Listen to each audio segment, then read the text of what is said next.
এই পেইন্টিংটা আমি অনেকবার চেঞ্জ করেছি। প্রথমে আমি এখানে কাঞ্চনজঙ্ঘার একটা পেইন্টিং করতে চেয়েছিলাম। মানে কাঞ্চনজঙ্ঘার একটা সাইড নিয়ে আসতে চেয়েছিলাম, আর এক সাইডে আমার মতো করে আমি পেইন্টিংটা করতে চেয়েছিলাম। তো আপনারা দেখতেই পাচ্ছেন ভিডিওতে, কিন্তু এটা অনেকটা দেখাই যাচ্ছিল কাঞ্চনজঙ্ঘার যে সাইডটা এঁকেছিলাম। পরে আবার এটাকে আমি মুছে ফেলি, কেন জানি আমার কাছে কিছু কারণে এটা ভালো লাগেনি। তারপরে চেঞ্জ করে পুরোটাই রাতের পেইন্টিং করে নিই। আর পরে এটাতে আমার ভালোই লেগেছে। রাতের পেইন্টিংয়ে আরেকটা কারণ হচ্ছে আমি অনেকগুলো লাইট এখানে অ্যাড করেছি। আর লাইটগুলো দিতে কেন জানি আমার অনেক ভালো লাগছিল। আলো ছায়ার যে ব্যাপারটা রাতের, সেই জিনিসটা আনার চেষ্টা করেছি।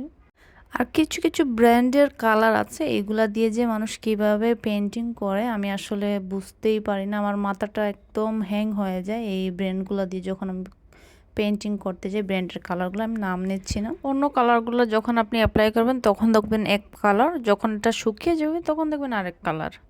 বাট ক্যামেলের ক্ষেত্রে আপনি যে কালারটাই অ্যাপ্লাই করবেন সেই কালারটাই থাকে, চেঞ্জটা খুব কমই হয়। আর অন্যান্য যে ব্র্যান্ডগুলো আছে এগুলা শুকিয়ে যাওয়ার পরে দেখা যায় অনেক ডার্ক হয়ে যায়, আবার অনেক লাইট হয়ে যায়।